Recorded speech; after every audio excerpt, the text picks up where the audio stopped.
Hello everyone, very warm welcome to the Heron academy. मैं शिवा आपका तहे दिल से स्वागत करती हूँ हमारे इस यूट्यूब चैनल पे। तो बच्चों, आपने ऑलरेडी प्रीवियस लेक्चर ले चुके होंगे।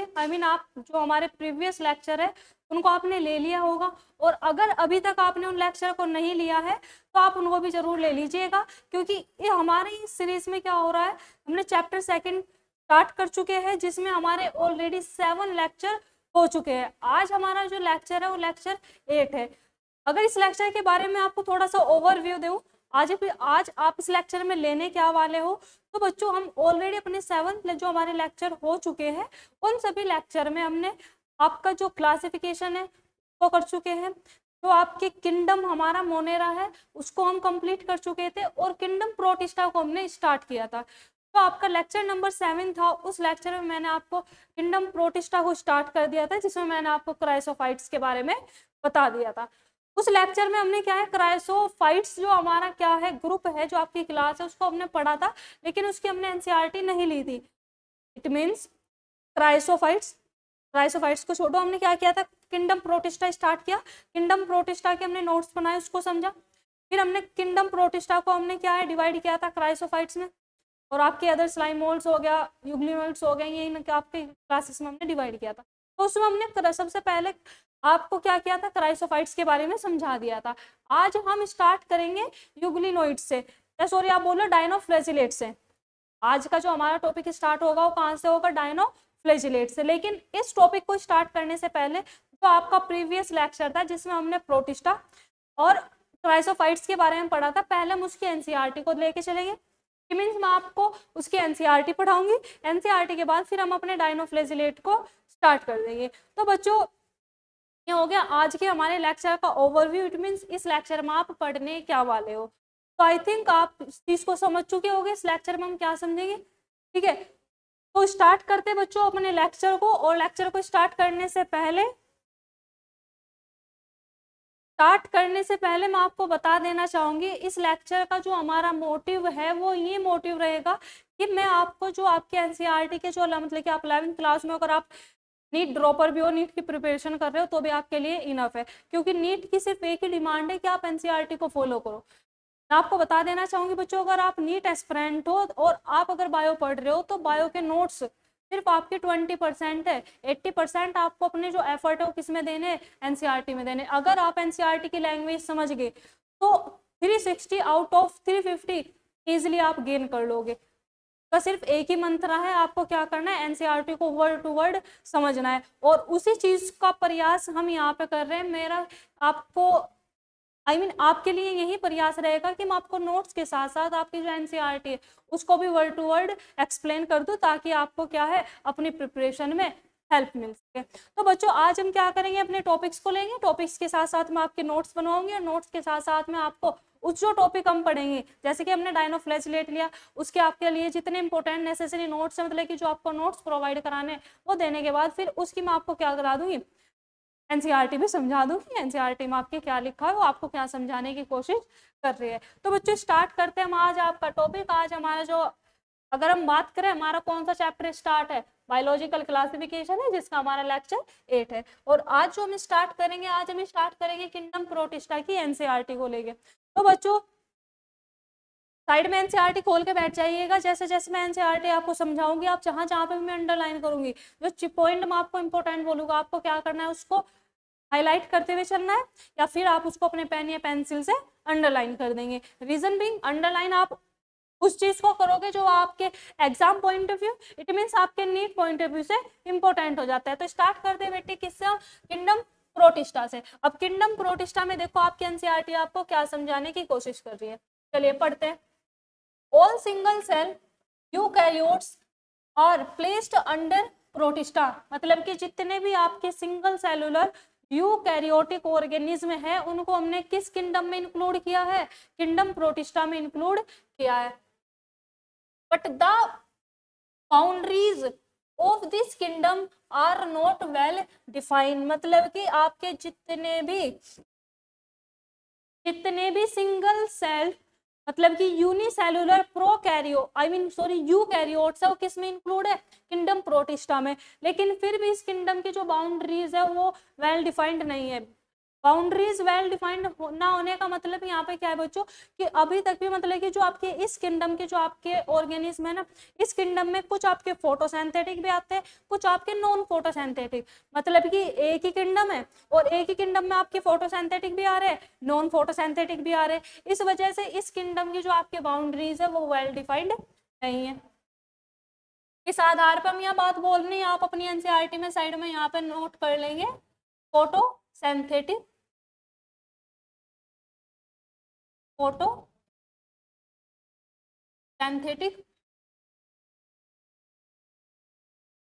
And non photosynthetic. इनको आपने क्या है मतलब कि इसके वेल डिफाइंड बाउंड्रीज क्यों नहीं है, क्योंकि इसमें आपके फोटोसिंथेटिक भी आते हैं और नॉन फोटोसिंथेटिक ऑर्गेनिज्म भी आ रहे हैं। चलिए आगे देख लेंगे, what may be a photosynthetic protistan. वही बात है जो मैंने यहाँ पे बताई है, किसमें आपको किसमें इंक्लूड किया गया है, फोटोसिंथेटिक प्रोटिस्टन को। To one biologist may be a plant to another, in this book we include chrysophytes. अब ये जो आपकी किंगडम प्रोटिस्टा है, किंगडम प्रोटिस्टा में हमने किस किस को इंक्लूड किया है, सबसे पहले आपका क्या आ रहा है इसमें, ट्राइसोफाइट्स, जिसके बारे में हम ऑलरेडी अपने प्रीवियस लेक्चर में पढ़ चुके हैं।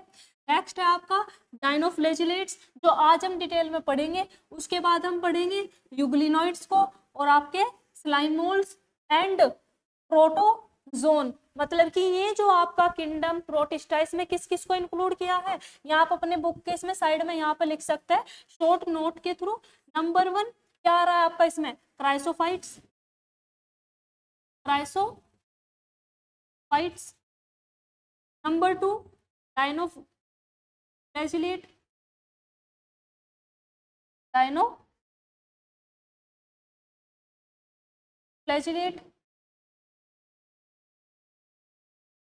डायनोफ्लैजिलेट आपका, और क्या आ गया, डायनोफ्लैजिलेट्स। थर्ड आपका इसमें क्या आ गया, थर्ड आपका इसमें आ जाएगा यूग्लिनोइड्स। ये चीजें आप यहाँ पे क्या करेंगे, शॉर्ट नोट्स की तरह आप इसको यहाँ पे लिख लेंगे, डायनोफ्लैजिलेट्स।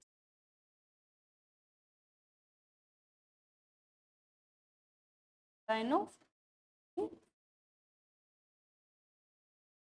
थर्ड आपका इसमें आ जाएगा यूग्लिनोइड,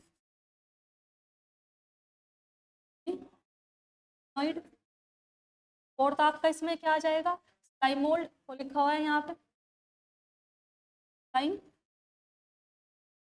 मोल्ड। और फिफ्थ आपका इसमें आ जाता है प्रोटोजोन, कहाँ पे लिखा हुआ है, यहाँ पे लिखा प्रोटोजोन, प्रोटोजोन। तो इस तरीके से जो आपके मेन मेन पॉइंट है आप उनको क्या कर सकते हैं, एनसीईआरटी की अपनी साइड में लिख सकते हैं, ताकि जब आप अपनी एनसीईआरटी को अगेन पढ़ने के लिए खोलते हो तो आपको इसमें समझ में आ जाएगा कि आपको इसमें एनसीईआरटी इस वाले पैरे में आपको समझाने की कोशिश क्या कर रही है। तो ये हमारे 5 इसमें ग्रुप है जो आपको किंगडम क्या बोलते हैं, किंगडम प्रोटिस्टा में पढ़ने हैं। यहाँ तक उन्हें बात कर ली अंडर प्रोटिस्टा। चलिए जी, member of Protista are primarily aquatic, मतलब कि जो आपके किंगडम प्रोटिस्टा है इसके जो एनिमल है वे मोस्टली आपको प्राइमरली कहाँ पे देखने को मिलेंगे, किस हैबिटेट में देखने को मिलेंगे, एक्वेटिक मतलब कि इनका जलीय जीवन होगा, जलीय जीवन मतलब कि आपको पानी में देखने को।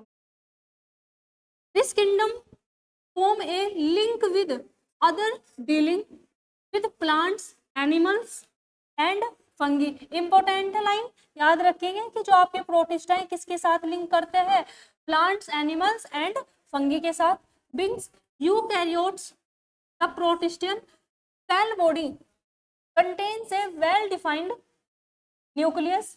क्या बोल रहे हैं आपको कि जो किंगडम प्रोटिस्टा है इनके पास आपको क्या देखने को मिलता है, ये कैसे होता है, यूकैरियोट्स होते हैं। क्यों, क्योंकि इनके पास क्या होता है, वेल डिफाइंड न्यूक्लियस होगा and other membrane bound organelles भी पाए जाएंगे। इंपॉर्टेंट लाइन है, याद रखिए आपके यूकैरियोट्स है, सभी यूकैरियोट्स है, इट मींस इनके पास क्या होगा, वेल डिफाइंड न्यूक्लियस। यूकैरियोट्स का मतलब क्या है, मीनिंग क्या है यूकैरियोट्स की, यूकैरियोट्स हम उसी सेल को तो बोलते हैं जिसमें वेल डिफाइंड न्यूक्लियस पाया जाएगा और आपके मेम्ब्रेन बाउंड ऑर्गेनेली पाए जाएंगे। तो वही एनसीईआरटी आपको यहाँ पे बोल रही है कि इस किंगडम के जो ऑर्गेनिज्म है इनके पास वेल डिफाइंड न्यूक्लियस भी होगा और आपके मेम्ब्रेन बाउंड ऑर्गेनेल भी होगी। नेक्स्ट देखते हैं, सम हैव फ्लैजिला और सीलिया।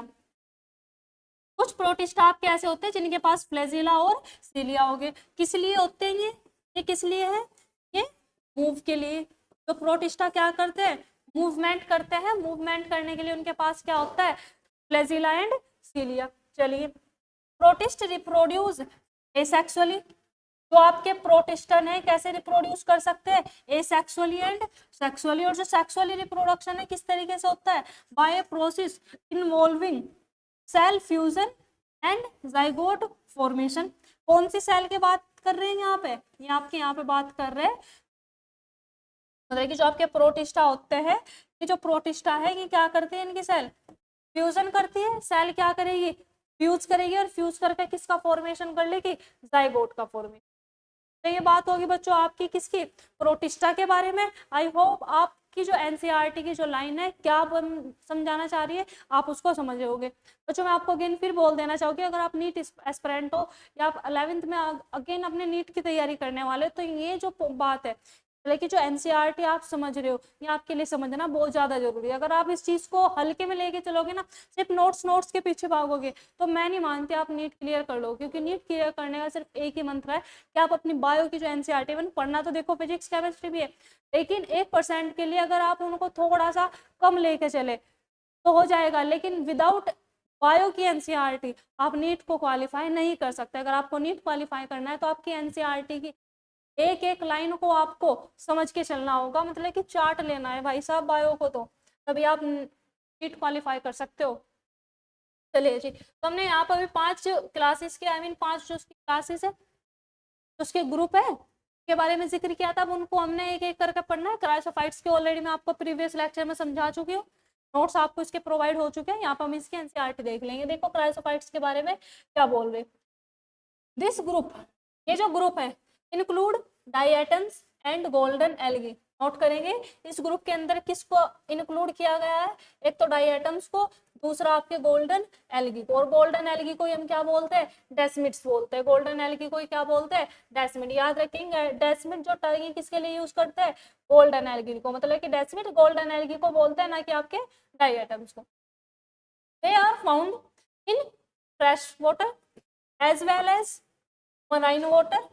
इन्वायरमेंट मतलब वाटर के बारे में बात कर रहे हैं कि जो आपके क्राइसोफाइट्स है ये आपको फ्रेश वाटर में भी देखने को मिलते हैं और आपके मराइन वाटर में भी आपको देखने को मिल जाएंगे। They are microscopic. माइक्रोस्कोपिक का मतलब जिसको हम अपनी नेकेड आई से नहीं देख सकते। तो जो आपके क्राइसोफाइट्स होते हैं बहुत ज्यादा स्मॉल इन साइज होते हैं, माइक्रोस्कोपिक हो। And float passively in water current. Passively in water current का क्या मतलब है? ये आपकी वाटर करंट है, मतलब कि पानी की क्या है? लहरें हैं। आपकी क्या है? पानी की लहरें। और यहाँ पे हमारा कोई एक क्या है? क्राइसोफाइट्स है। यहाँ पे ये हमारा क्या है? एक क्राइसोफाइट्स है। तो ये जो क्राइसोफाइट्स है इस पानी की लहरों के साथ वाटर करंट के साथ क्या करते हैं?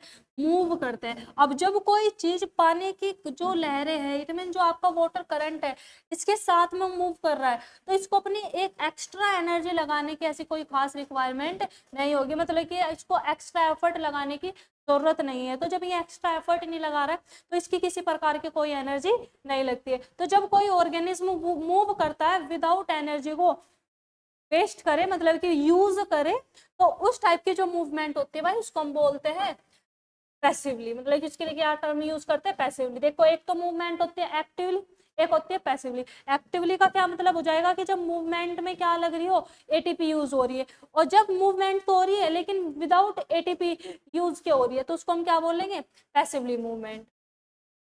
और जो आपके क्या करते हैं? पैसिवली मूवमेंट मतलब कि वे क्राइसोफाइट जो पैसिवली मूवमेंट करते हैं वाटर करंट में उनको हम क्या बोलते हैं? प्लैंकटन बोलेंगे। तो हम क्या नाम बोलेंगे? प्लैंकटन बोलेंगे। ठीक है, ये आपने याद रखना है। इसको मैंने अलग कलर से अंडरलाइन किया, इट मीन आपके लिए इंपॉर्टेंट रहेगा। चलिए जी नेक्स्ट देख लेते हैं वो अपना। मोस्ट ऑफ देम, यहाँ पे क्या बोल रहे हैं आपके? Most of them are photosynthetic. देखिए ज्यादातर आपके क्राइसोफाइट्स कैसे होते हैं? फोटोसिंथेटिक हो गए। In diatoms the cell wall form two thin overlapping shell. अब यहाँ पे किसके बारे में जिक्र हो रहा है? डाइएटम्स के बारे में बोल। ये जो डाइएटम्स है इसकी जो सेल वॉल होगी वो दो थिन ओवरलैपिंग शेल से मिलकर बनी होती है। यहाँ पे क्या बोलना चाह रहा है? दो ओवरलैपिंग शेल, इसका अरेंजमेंट कुछ इस तरीके से होगा।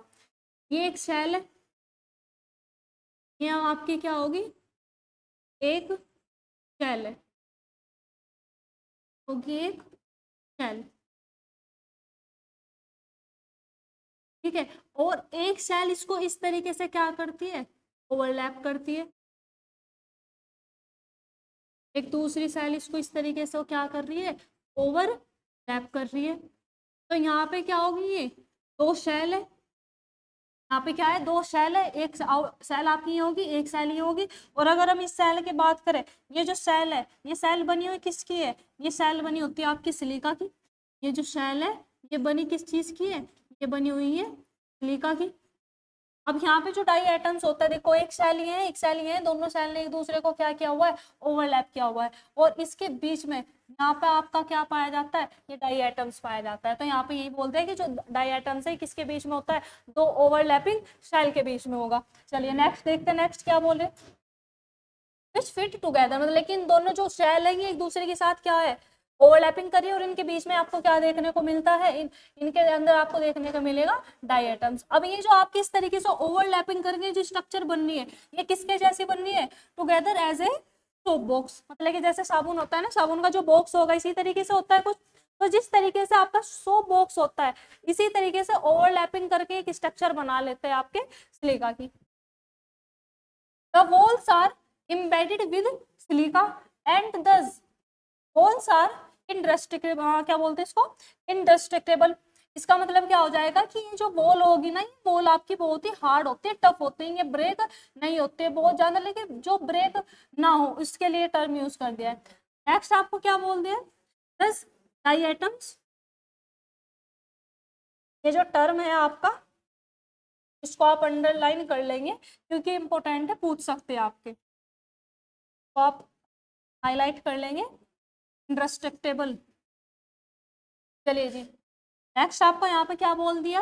Have left behind, have left behind large amount of cell wall deposit in their habitat. It mean जब ये आपके क्या बोलते हैं, जो डाइएटम्स होते हैं, जब डाइएटम्स क्या हो जाते हैं? डेड हो जाएंगे, तो ये मरने के बाद जो इनके सिलिका की वॉल है ना, ये डिपॉजिट हो जाती है उनके हैबिटेट। इसका मतलब जहाँ पे इसी में रह रहे हैं, जिस ओशियन में ये रह रहे हैं, जब ये क्या हो जाते हैं?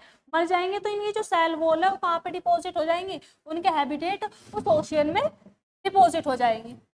This accumulation over billions of year, और ये जो प्रोसेस है ये आपके बिलियंस ऑफ ईयर चलती है, मतलब कि डाई एटम्स मरते जाएंगे, इनकी जो सिलिका की जो वॉल है वो कहाँ पे डिपॉजिट होती जाएंगी? उनके हैबिटेट में आपके एक्यूमुलेट होती जाएगी। एक्यूमुलेशन का मतलब होता है इकट्ठा होना। प्रोसेस कितने टाइम चलेंगे? बिलियंस ऑफ ईयर, साल 2 साल की बात नहीं। यहाँ पे is referred to as diatomaceous earth.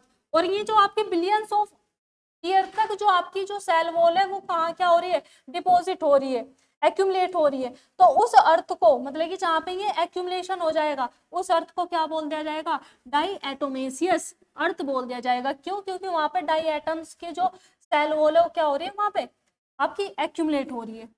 Bing gritty this soil is used polishing, filtration of oil and syrup। अब ये जो आपकी सोइल है, डाइएटोमेसियस अर्थ जो है, ये कहाँ पे यूज की जाती है? पॉलिशिंग में, फिल्ट्रेशन ऑफ ऑयल में और सिरप में इसका यूज किया जाता है। Diatoms are the chief producer in the ocean, मतलब कि जो आपके डाई एटम्स होते हैं क्या हो गए? चीफ प्रोड्यूसर होते हैं, मतलब कि आपका एक मेन प्रोड्यूसर होता है आपके ओशियन में। इस चीज को आप यहाँ पर अच्छी तरीके से नोट करके चलेंगे। तो ये बात होगी बच्चों आपकी किसकी? डाई एटम्स की। तुमने जो अपने प्रीवियस लेक्चर में किंगडम प्रोटिस्टा और क्राइसोफाइट्स के बारे में पढ़ा था, आज हमने उसकी यहाँ पे क्या ले लिए? एनसीईआरटी को ले लिए। तो आज का जो हमारा यहाँ पे जो टॉपिक आज से जो हमारा स्टार्ट होगा वो हो जाएगा आपका डायनोफ्लैजिलेट्स। आज हमें किसके बारे में पढ़ना है? डायनोफ्लैजिलेट्स के बारे में पढ़ना है। अब डायनोफ्लैजिलेट्स को पढ़ने से पहले आप इसका क्या है? डायग्राम देख लीजिए। ये है वो आपका डायनोफ्लैजिलेट्स जिसके बारे में हम यहाँ पे पढ़ेंगे। इसके बारे में पढ़ने यहाँ पर किसका डायग्राम हम अपनी एनसीईआरटी में देखेंगे, डायग्राम किसका है, डायनोफ्लैजिलेट्स के बारे में पढ़ना है, ये डायग्रामों का डायनोफ्लैजिलेट्स और इसी के बारे में आई मीन पढ़ना है। अब यहाँ पे देखो आपको नोट क्या क्या करना है। सबसे पहले आपको क्या करना है, यहाँ पे हेडिंग डाल लेनी है अपनी डायनोफ्लैजिलेट्स, और डायनोफ्लैजिलेट्स में आप क्या क्या चीज याद रखोगे। सबसे पहले आपके एनसीईआरटी देखो क्या बोलने की कोशिश कर रही है, mostly marine and photosynthetic. It mean जो आपके डायनोफ्लैजिलेट्स होते हैं ये मोस्टली कैसे होंगे, ये मोस्टली आपके मराइन हैबिटेट में होंगे और फोटोसिंथेटिक होंगे। मतलब कि जो डायनोफ्लैजिलेट्स है ये कहाँ पे देखने को मिलेंगे, आपके मराइन वाटर में, और डायनोफ्लैजिलेट्स कैसे होते हैं, फोटोसिंथेटिक होंगे। दे appear yellow, green, brown, blue और रेड। ये आपको डायनोफ्लैजिलेट्स के कलर बता दी, इंपॉर्टेंट है, याद रखेंगे। क्या बोल रहे हैं कि जो आपके डायनोफ्लैजिलेट्स हैं आपको कैसे देखने को मिल सकते हैं, yellow, green, brown, blue and red. किसकी वजह से, डिपेंडिंग ऑन पिगमेंट्स, जैसा इनके अंदर पिगमेंट होगा ऐसा इनका क्या हो जाएगा, कलर हो जाएगा। कलर आप इनके याद रखेंगे कि कलर कौन कौन से, किस किस कलर के आपको डायनोफ्लैजिलेट्स देखने को मिल जाते हैं। नेक्स्ट बात करते हैं इनकी सेल वॉल। ये जो डायनोफ्लैजिलेट्स है इनकी जो सेल होगी वो कैसी होती है, स्टिफ सेलुलोजिक। स्टिफ का मतलब होता है भाई बच्चों टफ, स्टिफ का क्या मतलब हो जाएगा, टफ। इनकी जो सेल वॉल होते हैं वो बहुत ज्यादा टफ होगी। Cellulosic plates on the outer surface, किसकी बनी हुई है, सेलुलोज की बनी होती है, और आउटर आपके सरफेस पे पाई जाएगी। मतलब कि जो आउटर सरफेस होगी ना, जो अभी डायग्राम में देखा था, जो आउटर सरफेस है किसकी बनी हुई है, सेलुलोज की बनी हुई है। Next two flagella. अब ये जो आपका डायनोफ्लैजिलेट है, अब एक बार डायग्राम को और देखेंगे यहाँ पे, ये जो डायनोफ्लैजिलेट्स है, इस डायनोफ्लैजिलेट्स में आपको क्या देखने को मिलते हैं, दो फ्लैजिला देखने को मिलेंगे। यहाँ पे आपको क्या देखने को मिलते हैं, दो फ्लैजिला। एक फ्लैजिला तो इसका ये होगा, एक फ्लैजिला तो कौन सा हो जाएगा इसका, ये हो जाएगा। एक फ्लैजिला तो इसका ये वाला हो जाएगा, और एक फ्लैजिला होता है इसका इस साइड में यहाँ पे। तो इसमें आपको दो फ्लैजिला देखने को मिलते हैं। एक फ्लैजिला तो इसका ये लॉन्गिट्यूडनल होगा, और एक फ्लैजिला आपको इसमें ट्रांसवर्स देखने को मिलेगा। मतलब कि कुछ इस तरीके से दो फ्लैजिला, एक फ्लैजिला तो ये मतलब कि फ्लैजिला का जो फंक्शन है ना, फ्लैजिला की हेल्प से डायनोफ्लैजिलेट क्या करते हैं, अपने जो इनके पे है, मतलब कि जब इनको क्या करना है, किसी ऑर्गेनिज्म को इंगल्फ करना है, उसको पकड़ना है, तो उसको पकड़ने के लिए हेल्प करते हैं। तो ये लॉन्गिट्यूड, एक तो इसका जो फ्लैजिला है लॉन्गिट्यूडनल होगा, मतलब कि एक तो इस तरीके से होगा, एक इसका ट्रांसवर्स होगा। दो तरीके के, मतलब कि इसमें दो फ्लैजिला है, एक फ्लैजिला लॉन्गिट्यूडनली होता है और एक फ्लैजिला ट्रांसवर्स होगा। दो फ्लैजिला है, एक इस साइड में मूव करता है और एक आपका इस साइड में मूव करेगा। इस तरीके से इनकी फ्लैजिला की क्या चलती है, मूवमेंट चलती है। तो यहाँ पे इसके बारे में बात कर रहे हैं, यहाँ पे फ्लैजिला। अब इसके देख लोगे, आपको नोट क्या करना है। यहाँ हमने यहाँ पे क्या बोला, इसमें दो फ्लैजिला है। फ्लैजिला कितने हैं इसमें, दो फ्लैजिला आपको कितने कितने देखने को मिल रहे हैं यहाँ पे, दो। एक कैसा है, लॉन्गिट्यूडनली, मतलब कि एक फ्लैजिला तो कैसा है, लॉन्गिट्यूडनली है, और एक आपका कैसा हो जाएगा, ट्रांसवर्स। याद रखेंगे कि एक तो आपका इसमें क्या है, लॉन्गिट्यूडनली है, और एक फ्लैजिला आपका इसमें क्या है, ट्रांसवर्स। एक ऐसा लॉन्गिट्यूडनली, एक इस तरीके से ट्रांसवर्स। दो फ्लैजिला पाए जाते हैं आपके किसमें, डाईएटम, डायनोफ्लैजिलेट्स। चलिए जी, नेक्स्ट हम बात करते हैं आपके एनसीईआरटी क्या कहना चाह रहे हैं यहाँ पे, कि जो आपके रेड डायनोफ्लैजिलेट है, एग्जाम्पल इनका याद रखेंगे भाई, आपके एग्जाम पॉइंट ऑफ व्यू से इंपॉर्टेंट हो जाता है, नीट में पूछा हुआ है ऑलरेडी। जो आपके डायनोफ्लैजिलेट्स है, इसका एग्जाम्पल क्या हो जाएगा, इसको आप अच्छी तरीके से अंडरलाइन कर लेंगे, गोन्यूलैक्स। रेड डायनोफ्लैजिलेट्स कौन है, गोन्यूलैक्स। अब इसके बारे में देखो क्या बोल रहे हैं, कि जो गोन्यूलैक्स है अंडरगो रैपिड मल्टीप्लीकेशन, मतलब कि जो आपका गोनोलैक्स है ये बहुत ज्यादा क्या करता है, मल्टीप्लीकेशन करता है। मतलब कि इसका जो सेल डिवीजन है बहुत ही फास्ट देखने को मिलता है, बहुत ही रैपिडली ये सेल डिवीजन करता है। तो दैट सी अपेयर रेड, और जब आपको सी, जो सी है वो कैसा महसूस हो रहा है, रेड महसूस दे रहा है, तो उसको हम क्या बोलते हैं, रेड टाइट्स बोलते हैं। मतलब कि देखो हमने क्या बोला था, ये आपको कहाँ देखने को मिलता है, मराइन वाटर में देखने को मिलेगा। अब जो आपका रेड डायनोफ्लैजिलेट्स है, कौन सा, गोन्यूलैक्स, ये बहुत ही रैपिड मल्टीप्लिकेशन करता है, मतलब कि बहुत तेजी से ये अपने सेल को क्या करता है, डिवाइड करता है। तो ये जिस जगह में आपको देखने को मिल रहा है वहां पे बहुत रैपिडली क्या कर रहा है, सेल डिवाइड कर रहा है। इतना सेल डिवाइड करता है कि जिस जगह पे है वहां का जो आपका एरिया होगा, जो सी होगा, वो बिल्कुल कैसा देखने को मिलेगा, रेड कलर का देखने को मिलेगा, और उसी को आपने क्या बोल दिया, रेड टाइड्स। अब ये जो रेड सी हमें अपेयर देखने को मिल रहा है, मतलब कि जो रेड टाइड्स है, मतलब कि बहुत सारे क्या है, गोन्यूलैक्स है। ये गोन्यूलैक्स करते क्या है, दे रिलीज टॉक्सिन्स, मतलब कि जो गोन्यूलैक्स है ये सी में क्या रिलीज करते हैं, एक आपका टॉक्सिन सब्सटेंस रिलीज करते हैं। ये एनसीईआरटी में आपका नहीं दिया हुआ है, लेकिन फिर भी आप इसको याद रखेंगे, सेक्सी टॉक्सिन, मतलब कि जो टॉक्सिन है, जो जहरीला सब्सटेंस है, उसका नाम क्या है, सेक्सी टॉक्सिन। अब ये करता क्या है, that kill marine animals like fishes, sorry. तो यहाँ पे क्या बोलते हैं कि जो आपका गोन्यूलैक्स है मल्टीपल रैपिड मल्टीप्लिकेशन करता है जहां पे भी होगा, अगर मतलब कि जिस सी में देखने को मिल रहा है, बिल्कुल ही आपको कैसा देखने को मिलेगा, रेड अपेयर होगा, बिल्कुल लाल महसूस होगा।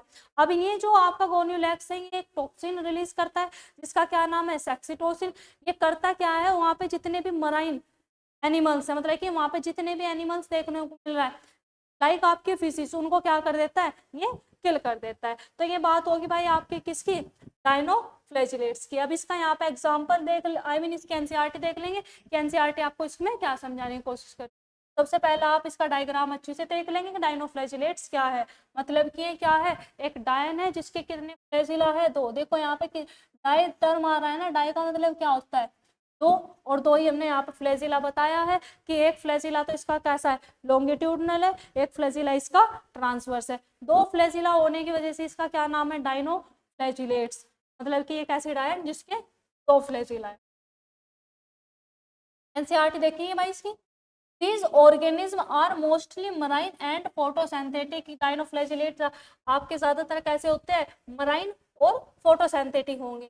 They appear yellow, green, brown, blue और red depending on the main pigments, मतलब कि अपने पिगमेंट्स के आधार पर इनके आपके डिफरेंट टाइप के कलर होंगे प्रेजेंट इन देयर सेल। और ये पिगमेंट कहाँ पे पाया जा रहा है, उनके सेल में पाया जा रहा है। The cell wall has stiff cellulosic plate on the outer surface. कैसे होते हैं, बहुत ही टफ सेलुलोजिक प्लेट्स होती है। Most of them have two flagella, और ज्यादातर डायनोफ्लैजिलेट के पास क्या पाए जाते हैं, दो फ्लैजिला पाए जाएंगे।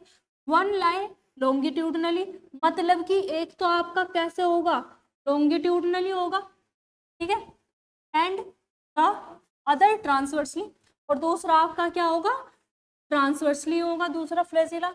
इन a furrow between the cell plate, ये यहाँ पे ये वाला जो पोर्शन है, ये वाला, इसको बोलते हैं आपका सेल प्लेट। इसकी क्या होगी, सेल प्लेट।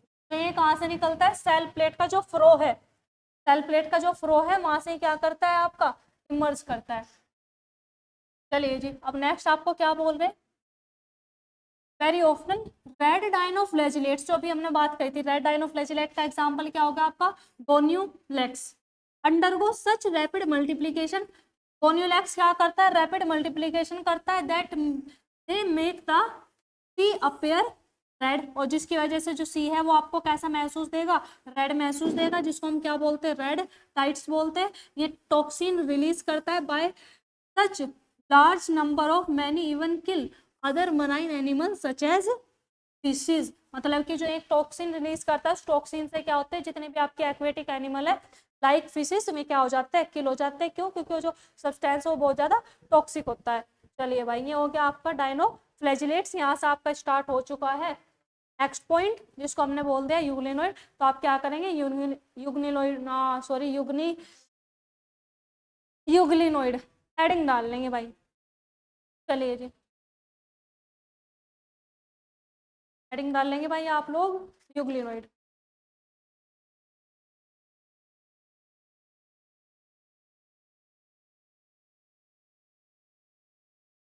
तो बच्चों, जो अब तक हमने यहाँ पे पढ़ा है, कि आप उस चीज को समझ पा रहे हो, समझ में आ रहा है आपको, हमने क्या पढ़ा है यहाँ पे, डायनोफ्लैजिलेट्स को हमने देख लिया। डायनोफ्लैजिलेट्स के जो आपके इंपॉर्टेंट पॉइंट्स है, जो आपको अपने नोटबुक में नोट करने हैं, वे भी मैंने आपको बता दिए, प्लस आपकी एनसीईआरटी आपको क्या समझाने की कोशिश कर रही है वो भी मैंने आपको बता दिया। आई होप आप इस चीज को एंजॉय कर रहे होगे, समझ में आपके आ रहा होगा, और अगर आप समझ रहे हो तो वीडियो को लाइक जरूर कर दीजिएगा। चलिए जी, अब स्टार्ट करते हैं हम अपने यूग्लिनोइड्स के बारे में। अब यूग्लिनोइड्स के बारे में आप जो सबसे पहले यहाँ पे नोट करेंगे वो क्या करेंगे, found in fresh and stagnant water, मतलब कि जितने भी आपके यूग्लिनोइड्स है ये कहाँ पे देखने को मिलते हैं, आपको फ्रेश वाटर में देखने को मिलेंगे। और फ्रेश वाटर भी कौन सा, स्टेगनेंट वाटर। स्टेगनेंट वाटर बोलते हैं बच्चों उसको जो आपका ठहरा हुआ रुका हुआ पानी होता है ना, उस रुके हुए पानी को हम बोलते हैं stagnant water. They have a protein rich layer, इनके पास क्या होती है, एक प्रोटीन रिच लेयर होती है जिसको हम क्या बोलते हैं, पेलिकल। मतलब कि यूग्लिनोइड के पास, देखो स्टार्टिंग में मैंने आपको बताया था कि जो आपके प्रोटिस्टा होते हैं, कुछ प्रोटिस्टा के पास सेल वॉल पाई जाते हैं, कुछ प्रोटिस्टा के पास सेल वॉल नहीं पाई जाती। अभी हमने डायनोफ्लैजिलेट्स के बारे में देखा था, डायनोफ्लैजिलेट्स में आपको क्या है, सेल वॉल देखने को मिल रही है। अगर हम यूग्लिनोइड की बात करते हैं तो यूग्लिनोइड में किसी प्रकार की सेल वॉल नहीं पाई जाते हैं, यहाँ पे प्रोटीन रिच लेयर पाई जाते हैं जिसका क्या नाम होता है आपका पेलिकल। पेलिकल क्या है, लेयर का नाम है। और इसी पेलिकल की वजह से यूग्लिनोइड कैसे होते हैं, फ्लेक्सिबिलिटी शो करते हैं, मतलब कि ये फ्लेक्सिबल हो गए। चलिए अब नेक्स्ट देख लेते हैं। यूग्लिनोइड्स के पास भी आपके दो फ्लैजिला पाए जाएंगे, और एक फ्लैजिला कैसा होगा, शॉर्ट होगा, और एक लॉन्ग होगा। चलिए इसको आप पहले अपना डायग्राम से देखेंगे, इसको यहाँ पे किसके बारे में बात कर रहे हैं, देखो ये वाला जो डायग्राम आपके एनसीईआरटी में किसका, यूग्लिनोइड का है। अब यूग्लिनोइड में यहाँ पे देखेंगे ये यहाँ पे क्या अराइज हो रहा है, यहाँ से आपका क्या अराइज हो रहा है, फ्लैजिला। एक फ्लैजिला तो ये है और एक फ्लैजिला ये है। इट मीन्स यूग्लिना के पास भी आपके क्या है, दो फ्लैजिला है। एक फ्लैजिला यहाँ पे ये देखो, ये कैसा देख रहा है आपको, लॉन्ग। ये फ्लैजिला कैसा है, शॉर्ट। ये फ्लैजिला कैसा है, शॉर्ट। इट मीन्स यूग्लिना के पास दो फ्लैजिला होते हैं, एक लॉन्ग और एक आपका शॉर्ट। यहाँ पे ये वाले आपकी बात कर रहे हैं कि दो फ्लैजिला, एक शॉर्ट है और दूसरा आपका लॉन्ग है। नेक्स्ट देखिए, दे आर फोटोसिंथेटिक, मतलब कि यूग्लिना आपकी क्या है, फोटोसिंथेटिक भी हो सकता है, लेकिन कब, कंडीशन है। यूग्लिना फोटोसिंथेटिक होगी लेकिन कब होगी, कंडीशन पता होनी चाहिए, जब आपकी क्या होगी, प्रेजेंट होगी कौन, सनलाइट। मतलब कि देखो फ्रेश वाटर में पाया जा रहा है, अगर वाटर में सनलाइट आ रही है तो यूग्लिना क्या करेंगे, फोटोसिंथेसिस करके अपना क्या कर लेंगे, फूड को प्रिपेयर कर लेंगे। इट मीन्स अगर ये फोटोसिंथेसिस कर पा रहे हैं तो ये क्या होंगे, ये आपके होंगे ऑटोट्रोफ। ये किसकी तरह बिहेव कर रहे हैं, ऑटोट्रोप्स की तरह ये बिहेव कर रहे हैं। चलिए अब नेक्स्ट यहाँ पे देखो, एक लाइन आप और नोट करेंगे।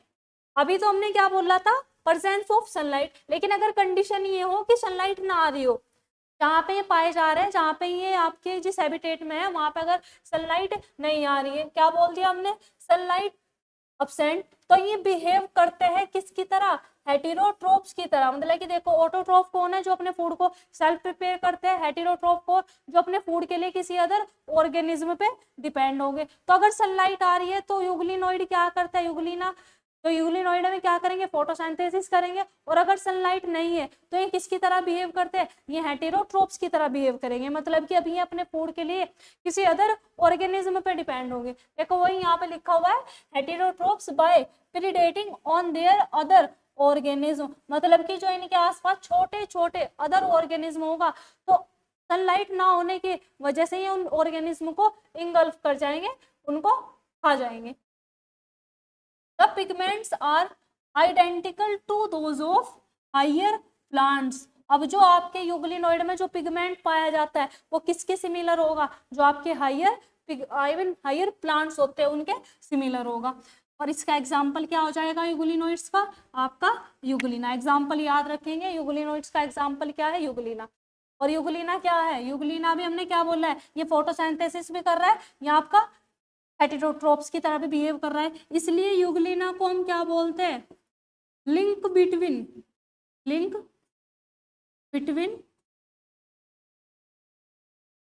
प्लांट्स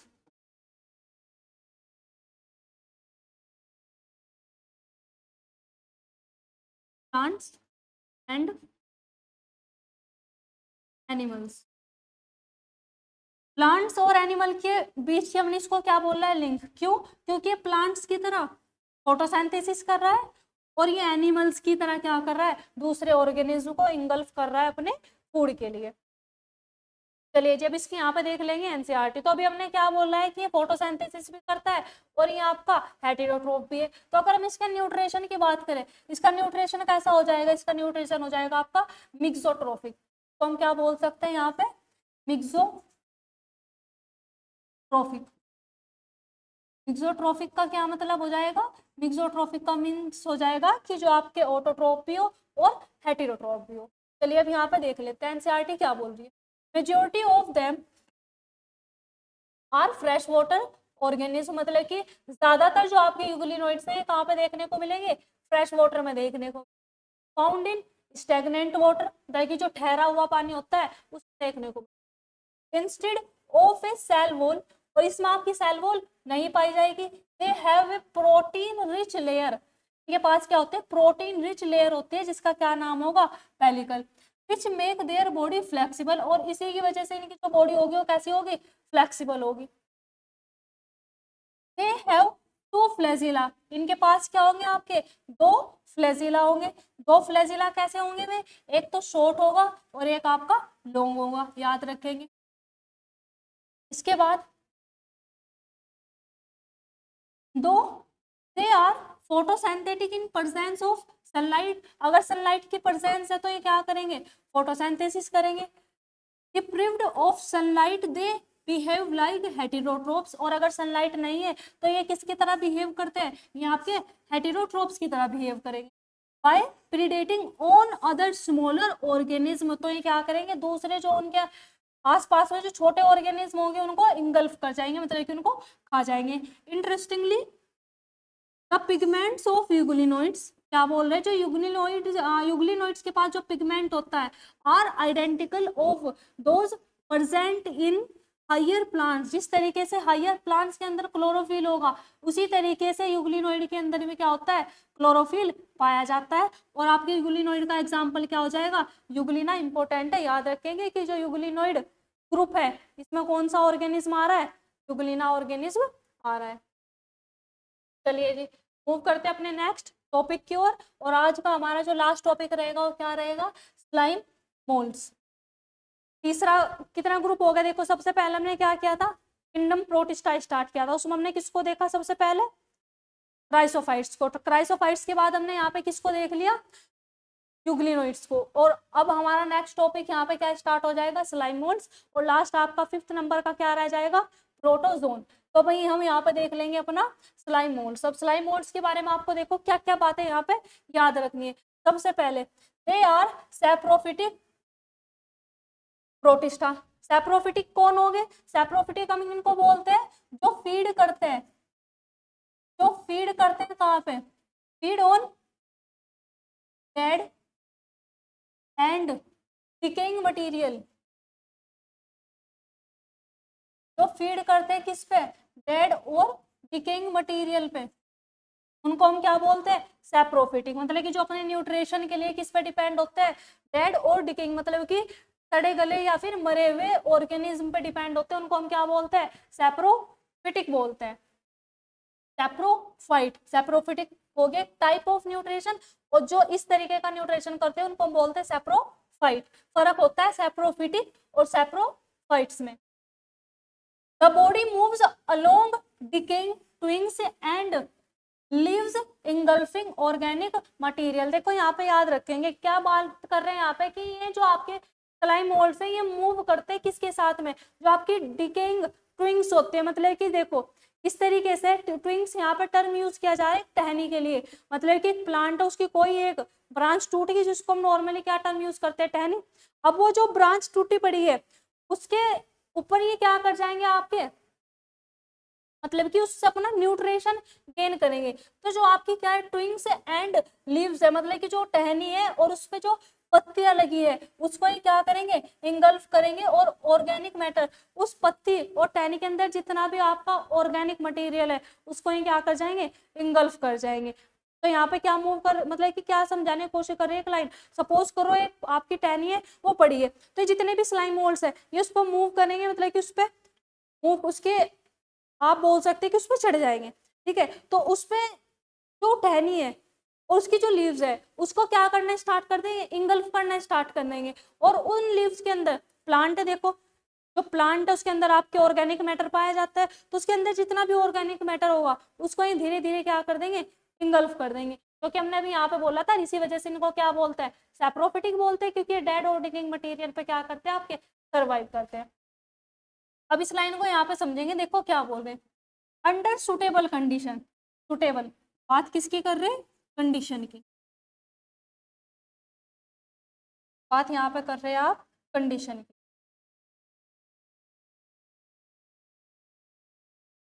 अगर कंडीशन कैसी है, सुटेबल है, मतलब कि स्लाइम मोल्ड के फेवर में है, जैसा इनको इन्वायरमेंट चाहिए ऐसा ही इन्वायरमेंट है, तो ये एग्रीगेट करके, एग्रीगेशन का या एग्रीगेट का मतलब होता है भाई अलग अलग, मतलब कैसे समझ लो, एक स्लाइम मोल्ड ये है, एक स्लाइम मोल्ड ये है, ये इस तरीके से क्या है, स्लाइम मोल्ड्स पड़े हैं, ये सारे के सारे यहाँ पे क्या है, स्लाइम मोल्ड्स। अब ये सारे के सारे इकट्ठा हो गए एक जगह, अब ये सारे के सारे इस तरीके से क्या हो चुके हैं, इकट्ठा हो गए, तो इनके इकट्ठा होने को ही हमने क्या बोल दिया, एग्रीगेट। तो जब ये कंडीशन कैसी होती है, सुटेबल होती है, तो स्लाइम मोल्ड क्या कर जाएंगे, एग्रीगेट कर जाएंगे, और एग्रीगेट करके ये क्या बना लेंगे, ये बना लेंगे आपका प्लाज्मोडियम। क्या बना लेंगे, प्लाज्मोडियम, इसका फॉर्मेशन कर लेते हैं प्लाज्मोडियम। और ये प्लाज्मोडियम बच्चों वही प्लाज्मोडियम है जिसकी वजह से कौन सी डिसीज कोज होती है, मलेरिया की वजह से क्या होता है, मलेरिया होगा। मलेरिया जो कोज करता है यही प्रोटोजोन, आई मीन यही आपका प्रोटिस्टा, कौन, प्लाज्मोडियम कोज करता है। तो यहाँ पे ये बोल दिया है कि अगर आपका क्या है, कंडीशन सुटेबल है, तो ये एग्रीगेट किस करके क्या बना लेते हैं, प्लाज्मोडियम बना लेंगे।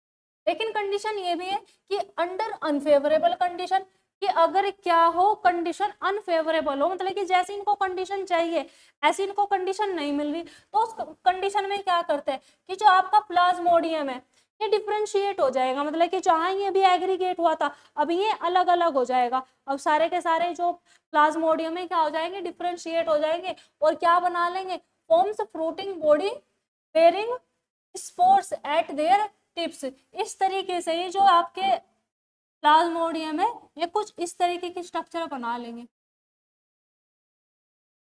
इस तरीके की ये स्ट्रक्चर बना लेते हैं, और इसी को हम क्या बोलते हैं, फ्रूटिंग बॉडी।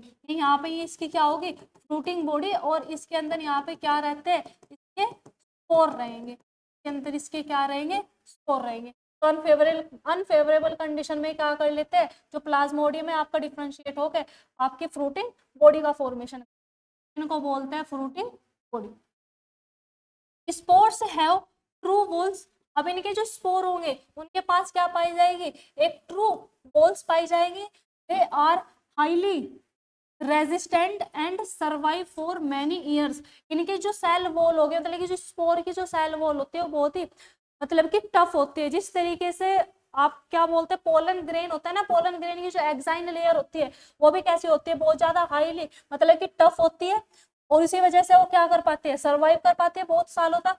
सेम इसी तरीके से जो आपके स्पोर है इनके प्लाज्मोडियम के, इनकी जो वॉल होगी ये भी कैसे होगी, बहुत ज्यादा टफ होती है, जिसकी वजह से क्या है, बहुत सालों तक आपके सर्वाइव कर सकते हैं। अब लास्ट यहाँ पे क्या बोल दिया है, spores are dispersed by air current, मतलब कि इनके जो स्पोर है वो किसके थ्रू फैलते हैं, मतलब कि ऐसे समझ लो ये इसकी फ्रूटिंग बॉडी है,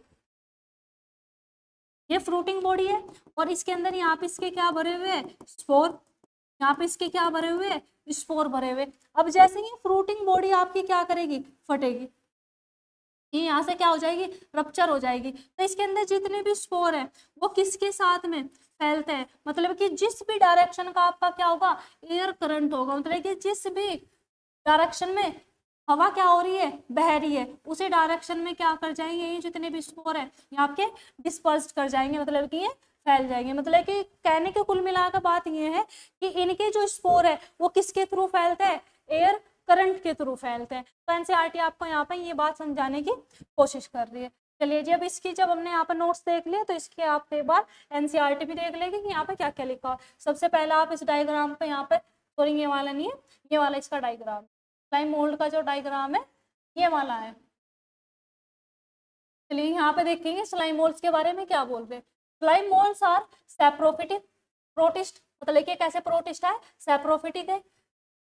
the body moves along with decaying twigs and leaves, मतलब कि इस तरीके से कि यहाँ पे क्या हो रहा है, यहाँ पे आपकी जितना भी डेड और डिकेइंग मटेरियल है, जैसे कि एग्जांपल में दे रखा है यहाँ पे किसको, डिकेइंग मतलब कि सड़ी गली, ट्विग्स और लीव्स मतलब कि कुछ टहनी और पत्ती है जो कि क्या है, सड़ी हुई है, ठीक है। तो उन पे ये जो आपके स्लाइम मोल्ड्स है वो कुछ इस तरीके से क्या कर जाएंगे, फैल जाएंगे, और फैल के वो आगे इसी तरीके से वो बढ़ते हुए चलते हैं, मतलब कि जो आपके जितने भी सड़ी गली ऑर्गेनिक मैटर होगा उन पे ये बढ़ते हुए चलते हैं, मूव करते चलेंगे।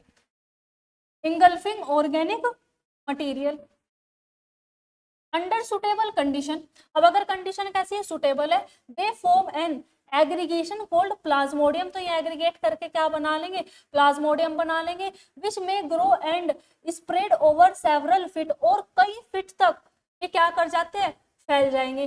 ड्यूरिंग अनफेवरेबल कंडीशन, जब कंडीशन इनके फेवर में ना हो, द प्लाज्मोडियम डिफरेंशिएट, तो प्लाज्मोडियम क्या हो जाएगा, डिफरेंशिएट हो जाएगा, एंड फॉर्म फ्रूटिंग बॉडी, और क्या बना लेंगे ये, फ्रूटिंग बॉडी बना लेगा, जो बेयर करता है किसको, स्पोर, मतलब कि ये जो फ्रूटिंग बॉडी है, इस फ्रूटिंग बॉडी के अंदर आपको क्या देखने को मिलेंगे, स्पोर देखने को, और कहाँ पे, उसके टिप पे। स्पोर पोसिस ट्रू वॉल्स, और स्पोर के पास क्या पाई जाती है, आपकी ट्रू वॉल्स पाई जाएगी। They are extremely resist and survive for many years, ये बहुत ज्यादा कैसे होते हैं, रेजिस्ट होते हैं, इसकी इसी वजह से बहुत सालों तक क्या कर सकते हैं, सर्वाइव कर सकते हैं।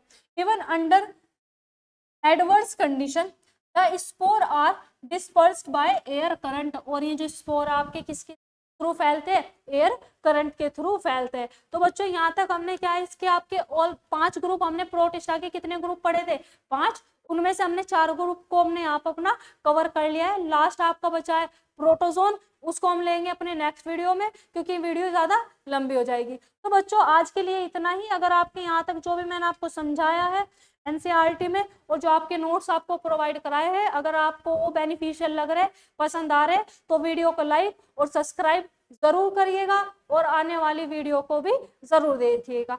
तो मिलते हैं बच्चों नेक्स्ट वीडियो में, अभी के लिए अलविदा, मिलेंगे जल्दी अपने नेक्स्ट वीडियो में। Best of luck all, thank you so much.